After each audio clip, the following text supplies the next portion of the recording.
What did Gabby Petito lie to the police about to save her fiancé Brian Laundrie from going to jail? We're gonna break down Gabby's body language to finally reveal what Brian actually did to her. That's next.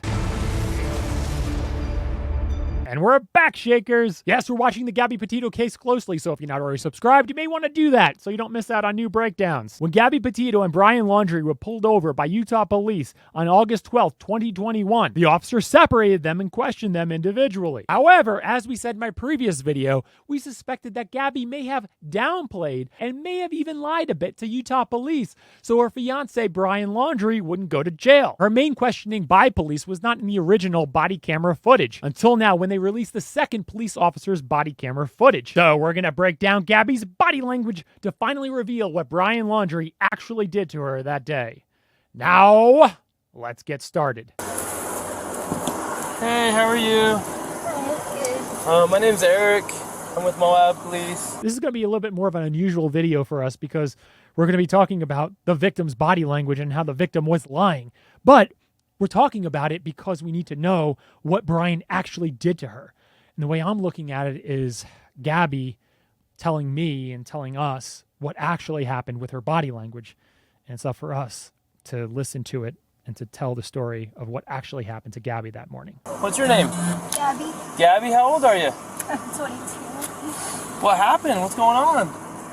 I'm just having a very stressed morning. Clearly, Gabby is going through a lot here. She gave a rare stutter. I'm just having a very stressed morning. We can tell it's anxiety-inducing given the situation that happened to her that morning. We notice more apprehensive signals and apprehensive body language when she's talking about what happened at Moonflower, a restaurant in town there. Yeah. Is this your husband or boyfriend? My fiance. Fiance? Is he a pretty good guy? Yeah. What happened over at Moonflower? Well... Did you spot her apprehensive body language? Take a look again and see what you think. What happened over at Moonflower? Well... First, we notice some short, sudden breaths before she starts talking. Well...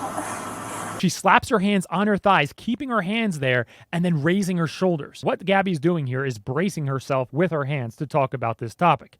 This is not an easy topic to talk about. This is something that is clearly causing a lot of anxiety and something that she's afraid to maybe talk all about, given that she's speaking with a police officer here. I was just really stressed this morning. She lowers her shoulders in less defensiveness and apprehension that she had before when she starts talking about it. Have you ever been very apprehensive to talk about something, but then as soon as you start talking about it, you feel less apprehensive?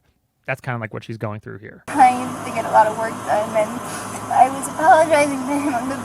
I had thrown a bunch of stuff in the back, and all our bags were back there. I was just apologizing. I was like, I'm sorry that I get so stressed out because I have OCD, and I was just like organizing stuff, and sometimes I just have a mean attitude. So then when she goes a mean attitude, raises her shoulders in that situation, and then uses her hands to, I guess, express herself like that, she's naturally a little bit defensive because she understands that she could be a little bit nicer sometimes when she gets overwhelmed. That's the reason for the shoulders rising there. Remember, body language is all about situation, context, and cluster. They're not looking at all three. They're not reading body language. They're just being an idiot. But I'm not trying to be mean about just straightening things up and stuff, so I was just apologizing, but I guess I said it in like a mean tone. What we notice with Gabby is a lot of self-comforting hand-to-leg touches. Clearly her talking about this is causing her to feel anxiety, but the way that she's saying, I guess I said it in a mean tone, she's trying to figure out Brian and why Brian acted the way he did. When she was saying, and I was apologizing to him, I was just apologizing, and then rubs her leg saying, I guess I said it in a mean tone, but I guess I said it in like a mean tone. It seems like Gabby was shocked and surprised that Brian acted the way he did towards her, given what Gabby said to him. She's trying to figure out and even blame herself for what Brian did and how Brian acted. Let's keep watching. And he got really frustrated with me, and he locked me out of the car and told me to go take a breather, but I didn't want to take a breather. When Gabby says, I didn't want to take a breather, she holds her chest, likely indicating the tension she felt in her chest, reliving that moment. What it sounds like is that Gabby was probably a bit anxious. Yeah, she wanted to get going because she felt like that was causing her anxiety of not getting going. So getting going would probably make her feel like she's getting things done. Because I wanted to get going, we're out of water. So it kind of made you more upset. Yeah, it didn't help calm you, it made you more upset. Yeah. And, so then what happened? And, so our goal was to come here and come refill our water. Are you guys living out of the van right now? On travels? Yeah. Okay. So it was just really. Now Gabby stops talking and doesn't proactively talk about what happened or what did Brian do and what did she do to Brian. This is something she doesn't want to be talking about. The police officer has to get it out of her. Let's keep watching. So what happened after he locked you out? I told you to take a breather. Well, he walked away to go take his own breather, but I wanted to sit in the car because all my stuff was in the car. I had to run my bag. I was working on. Now we see her shoulders rise, her eyes open widely, and her palms open and out. What that indicates is intense defensiveness and sincerity that she feels like she's conveying to the officer here. The intensity is seen in her wide open eyes here. The defensiveness and the shoulder rise that we see here indicates in this cluster that she feels like she's trying to make the case here, and she feels like she has a good case and is trying to defend her case of why she needs to be in the car. The quick open palms here is indicating the sincerity of what she's trying to convey to the officer. Something at the moment in the car, and he told me to just relax for a second, and I didn't want to relax, so I got really mad. Okay, so that part right there is very, very true. It's a lot of very congruent body language. There was a stall of when she was going to say, oh, I didn't want to relax, and then the chin stroke, thinking back in thought. I didn't want to relax, so I got really mad. Then if you notice, there was even a little bit of smirk that was forming on her face because she knows that she maybe irrationally got overly mad. I didn't want to relax, so I got really mad. I mean, I don't need to be mad. Yeah, that happens. Then what happened? And then I told him to drive and get water because I was really thirsty. So now we're starting to notice a little bit more diversion, right? Let's talk about the water. We're getting water. Wait. What did Brian do to you? And what happened that morning? She doesn't want to talk about it. Yeah? Is there something on your cheek here? Now it's the police officer who confronts her directly on what happened to her that morning. She's not voluntarily open about all this. Keep in mind, she likely is trying to save herself from being split up from Brian later that day or through a period of time or getting Brian in trouble and maybe him being mad at her. Looks like, did you get hit in the face? She touches her cheek and then looks at it. Why? Yeah, she's trying to see if there's any blood that came off of her cheek. Now she doesn't know what to say. She doesn't want to get him in trouble. She doesn't want to talk about this. She doesn't want to admit that Brian did something to her. She's like, oh, shoot. If I say that he did something to me, the cops are going to maybe throw him in jail. I don't know if I'll see him. He'll be mad at me if I do see him. I don't want to, break up with him. Maybe we just had a little fight, according to her. She's in a little bit of a bind right now. She doesn't know what to do. Hence the stalling mechanism of saying, She doesn't say very often. Now notice how quickly her body language changes in 2 seconds. Kind of looks like something like hit you in the face. She wells up in the face when the officer reminds her that there's something that happened to her. What happened to you? She gives it, to try not to answer the question and downplay what the officer is claiming. Also, at the very least, what she's trying to do, can you guess? Yeah, it's the stall. She's kind of like, oh my gosh, how am I going to get Brian out of this one? It appears so far throughout, her chief concern is to save Brian Laundrie and not to tell the truth and tell the police exactly what happened that may get Brian Laundrie in trouble. Over on your arm, shoulder, right here. That's new, huh? The police officer senses that she's not going to be very open with him, so he continues to point out other marks on Gabby. So Gabby has to start talking about what actually happened to her and what Brian did to her. It's kind of a new mark. Oh, yeah, I don't know. Gabby again pleads ignorance for the new markings that are on her. She doesn't want to get Brian in trouble. Oh, yeah, I don't know. What you'll notice is that Gabby was willing to take all the blame as long as Brian didn't get in trouble. Can I see the other side of your face? So, what happened here and here? I'm not sure. It was a... Again, pleading even more ignorance. I don't know. It just happened really fast. I don't know what happened. Clearly, Brian put his hands on her, but she's not going to openly talk about any of that. But when it comes to her, you'll see. She's just like, oh, well, I did this and this and this to him. She was willing to throw her own self under the bus to save Brian. I guess she thought Brian was worth saving. I was just trying to get in the back of the car and his backpack was on the back. And got me. Now Gabby tries to blame those marks on her backpack. Backpack was on the back. back and got me. And if you notice at the very moment when she says what we suspect is very bogus, she gives a very asymmetrical, out-of-place shoulder shrug. Watch that part again. I guess the backpack got me on the shoulder and then also on the face too, you know? Those backpacks, really dangerous. So the backpack got you? The officer asks her again to get confirmation of that bogus claim. So there's two people that And then Gabby goes, pretty much. She's trying to save Brian Laundrie's ass. Oh, man. Only if you knew what we know now, Gabby. came to us and told us that they saw him hit you. Did you notice when the officer said to Gabby, hit you? Did you notice her body language? Watch again. Told us that they saw him hit you. Yes, at that exact moment, there seemed to be a nervous reaction from her, moving her hands suddenly and sharply. There's two people saying that they saw him punch you. We're just independent witnesses by Moonflower. Well, to be honest, I definitely hit him first. Yes, massive diverting and deflecting, talking about what she did wrong and not anything what Brian did wrong. Gabby says, to be honest, I definitely hit him first. What that is here is convincing and not just conveying. She's trying to cover for something. Also, given the way that she's saying it without any emotion, seems very out of character for what she's talking about and what she has said in the past. Well, to be honest, I definitely hit him first. Gabby is definitely trying to cover for Brian here. She's at least trying to distract from what Brian did and take full responsibility herself. Where'd you hit him? And then the police officer unfortunately takes the bait and asks her, well, where did you hit him? Instead of staying with the line of questioning, okay, we'll get to you in a second, but where did he hit you? But she's exactly where she wants to be, talking about what she did to Brian, not what Brian did to her. She doesn't want to get Brian in trouble. She's trying to save Brian's ass. I slapped him on the face. You slapped him first?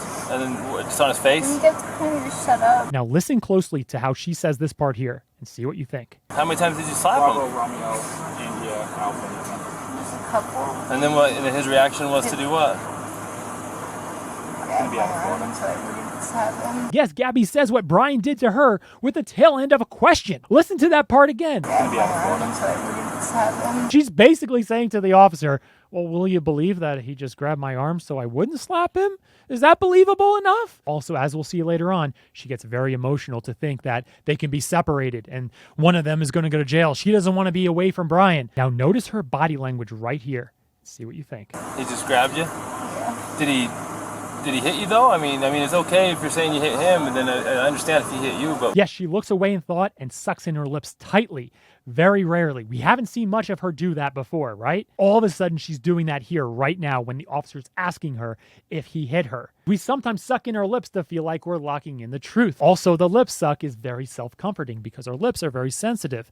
So in a situation where we may feel anxiety, where we don't want to say something and we're scared that the truth is going to be revealed and we don't want to reveal the truth, it's very comforting to suck in our lips in a self-comforting massage. we want to know the truth if he actually hit you. I 'Cause, you know- guess, yeah, but I hit him first. Now again, she's saying, I hit him first.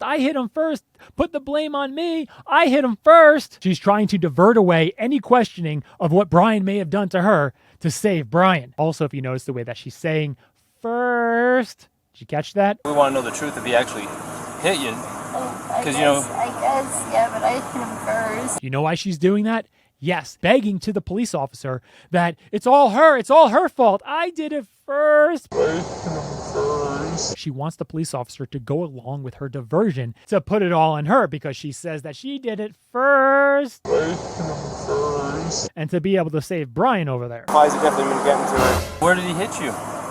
Don't worry, just be He honest. grabs my face, like, I guess. Now she starts to finally break a little bit, Be honest. Grabs my face, like, trying to downplay it more. And then when she says, I guess at the end of that, that indicates that she's holding back information. grabs my face, like, I guess. And then as she's talking about it and reliving it all, she's also showing a lot of emotion, indicating the authenticity of reliving the terrible event. He didn't, like, hit me in the face, like, he didn't, like, punch me in the face. Now, what Gabby uses is what's called an extremity tactic in deception. Normal people naturally don't want to lie. It's a lot of work to lie. It's dangerous. You can get caught in a lie. It's not worth lying if you can just avoid lying. So what naturally people are going to try to do to be deceptive and not lie is to use an extremity tactic of, well, Brian didn't sock me. Well, no one ever said that Brian socked her with a closed fist. The 911 caller said that it was a slap. We drove by and the gentleman was slapping the girl.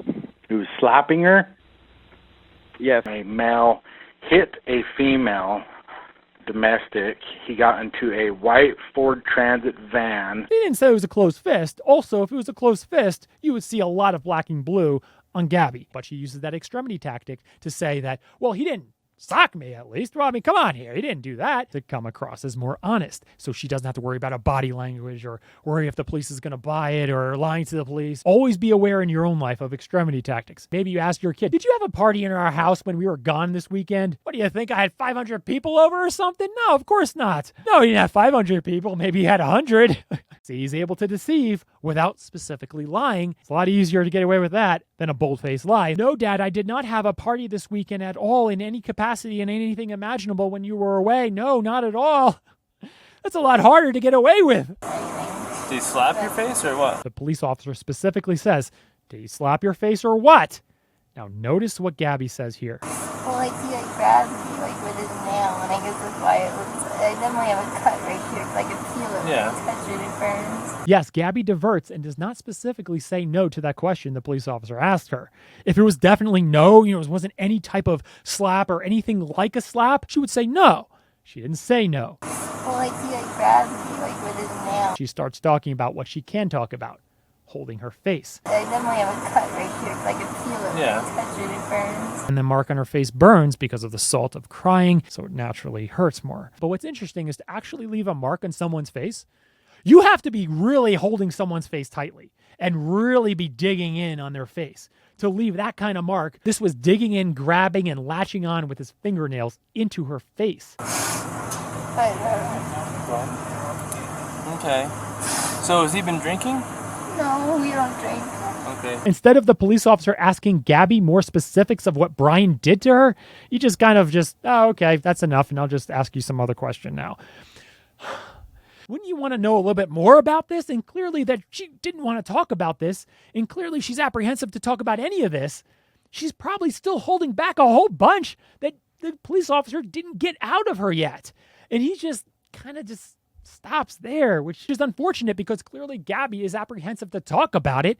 So she's starting to talk about it. Continue the conversation. What happened? What happened after that? Was there any slap? Was there any kind of grab, any forceful grab that he did? How long did he hold his fingers into your face like that to cause that kind of mark? What was your response to that? How did that happen? He's just like, oh, okay, well, that sounds good. She finally told me that, yeah, there's that. What was up with his driving? This officer said he hit a curb. While you're driving? Well, he was driving. While he was driving, you were hitting him? Well, not a lot, but yeah. That's a lie. Okay, so he knows there's quite a bit of deception here. Gabby takes full responsibility for that.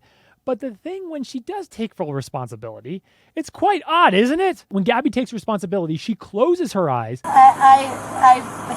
You start to hear some abnormal stuttering. And purses her lips right at that moment that she claims responsibility. And then also some mouth covers, as well as a little bit of duping delight towards the end there. While you're driving? Well, he was driving. While he was driving, you were hitting him? Well, not a lot, but yeah. It seems that there was something else going on. And that was distracting him while he's driving? Are you only for like a second. Only because I saw the lights come on and I kind of so stupid. Did you already tell him all this? I didn't get that far into it. She was hyperventilating. She's saying that they don't drink, but at the point when you let them up, you don't drink or anything. I was yelling at him, and then when you turned your lights on, I kind of punched him. A quick little punch in the shoulder of a driver is not going to cause a driver to go, whoa, right into a curb.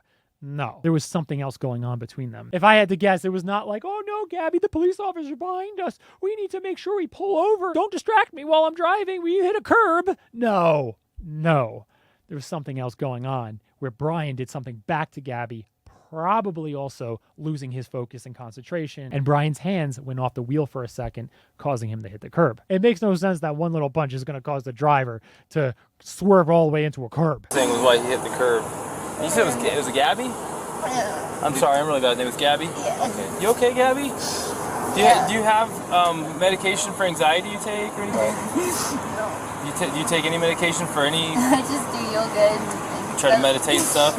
And when Gabby hears the word meditation, she kind of perks up and goes, remembering back to some yoga moves of maybe some breathing techniques that may have worked for her. And she's clearly having a lot of anxiety right now and thinking that maybe, oh yeah, some yoga and breathing techniques may help in this situation. But you tend to have a lot of anxiety and stress. I have a lot of anxiety. And what's his name? Is it Brian?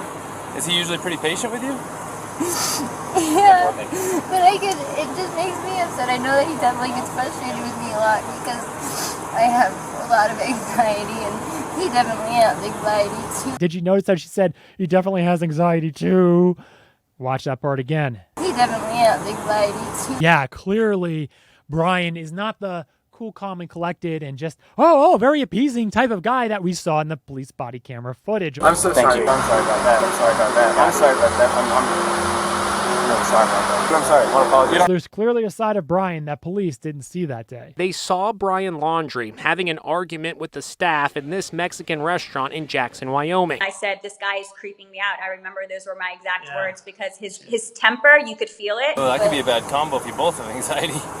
You know, I have anxiety too, and you know, my girlfriend's really, really calm, and she has a way of taking my anxiety and bringing it down.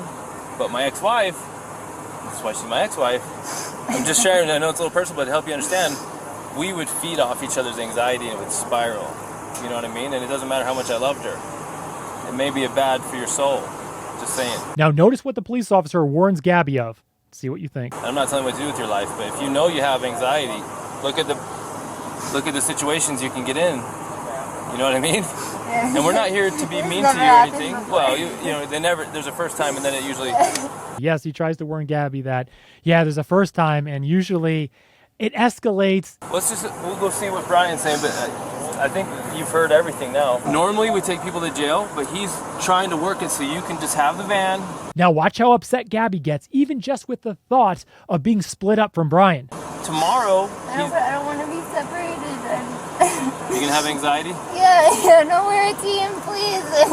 There's no, what is it? No, like, we're a team, please. It's gonna give me so much anxiety. Can we just have like a driving ticket? She was afraid that Brian was gonna be sent away, was gonna get locked up, was going to be thrown in jail, and maybe thrown in jail for a long time, maybe more than just a night even. And clearly that would make her anxiety so much worse. Gabby was covering for dirty laundry because she didn't want to be separated from him. All really confirming that Gabby was trying to protect Brian so Brian didn't get in trouble with the police. The very best thing I can do is call my supervisor and see if I'm missing something here. Because I'll pay any driving ticket, a parking ticket, anything. Okay, Gabby, If that'd be Gabby, better. try to calm down and I'm going to go call a supervisor.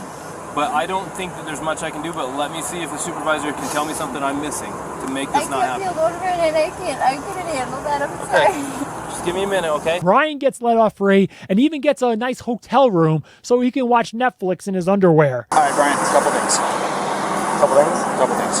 One, I got your hotel room tonight. And then everything got blamed on Gabby. And of course, Brian was fine with that. He was like, okay, sounds good to me. Scumbag. If you haven't already seen my prior body language video on this case, I talk about how Brian tricked police into thinking that he did absolutely nothing wrong and he was completely innocent. So if you haven't seen that video already, the video is listed and linked in the description below. Give this video a thumbs up if you think Brian Laundrie did something physical to Gabby. Give this video a thumbs down if you think Brian Laundrie didn't do anything really physical at all to Gabby. Now in the comments, where do you think Brian Laundrie is hiding? Let everyone know in the comments below. I'm going to be making a more channel video on the Gabby Petito case. I'm going to be answering your questions on both this video and my last video. So if you're not already subscribed to my more channel, you may want to do that so you don't miss out on new more on videos where we read, react, and give you more information from videos on this main channel. We also have a podcast. It's called Schaik, where we talk about all these current event topics, and we're able to crank out a lot of videos and a lot of podcasts really, really quickly. The podcast show is available on YouTube, and the audio only is available everywhere you get your podcasts, including Apple Podcasts, Google Podcasts, Spotify, Amazon Music, you name it. That's where you can find the podcast Schaik. Remember to subscribe for more body language and investigative videos. We're going to be talking so much more about this case. See you at the top. Battery's low. Ah.